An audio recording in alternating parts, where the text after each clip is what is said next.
குமரியின் வளங்களை பாதுகாத்திட தமிழகம் வளர்ச்சி பெற தேசிய ஜனநாயக கூட்டணிக்கு பலம் சேர்க்கிறார் கலப்பை மக்கள் இயக்க தலைவர் சமூக சேவகர் டாக்டர் பி.டி. செல்வகுமார். தமிழக சட்டமன்ற தேர்தல் பிரச்சாரம் நாளை மாலை 6 மணியுடன் நிறைவு பெறுகிறது. பிரச்சாரம் ஓய்ந்த பின், அதாவது நாளை மாலை 6 மணிக்கு பின் அடுத்த 48 மணி நேரத்திற்கான விதிமுறைகளை தேர்தல் ஆணையம் வெளியிட்டுள்ளது. அந்த வகையில் நாளை மாலை 6 மணிக்கு மேல் பிரச்சாரம், பொதுக்கூட்டம் நடத்துவதற்கு தடை விதிக்கப்பட்டிருக்கிறது.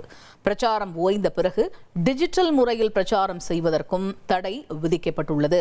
நாளை மாலை 6 மணிக்கு மேல் வாக்காளர் அல்லாதோர் தொகுதியில் இருந்து வெளியேற வேண்டும் என்று அறிவுறுத்தப்பட்டிருக்கிறார்கள். 23ஆம் தேதி காலை 7 மணி முதல் மாலை 6 மணி வரை வாக்குப்பதிவு நடைபெறும் என்று தேர்தல் ஆணையம் தரப்பில் தகவல் வெளியாகியிருக்கிறது. அந்த வகையில் பிரச்சாரம் நாளை மாலை 6 மணியோடு முடிகிறது.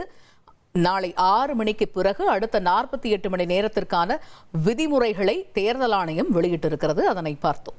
குமரியின் வளங்களை பாதுகாத்திட தமிழகம் வளர்ச்சி பெற தேசிய ஜனநாயக கூட்டணிக்கு பலம் சேர்க்கிறார் கலப்பை மக்கள் இயக்க தலைவர் சமூக சேவகர் டாக்டர் பி.டி. செல்வகுமார்.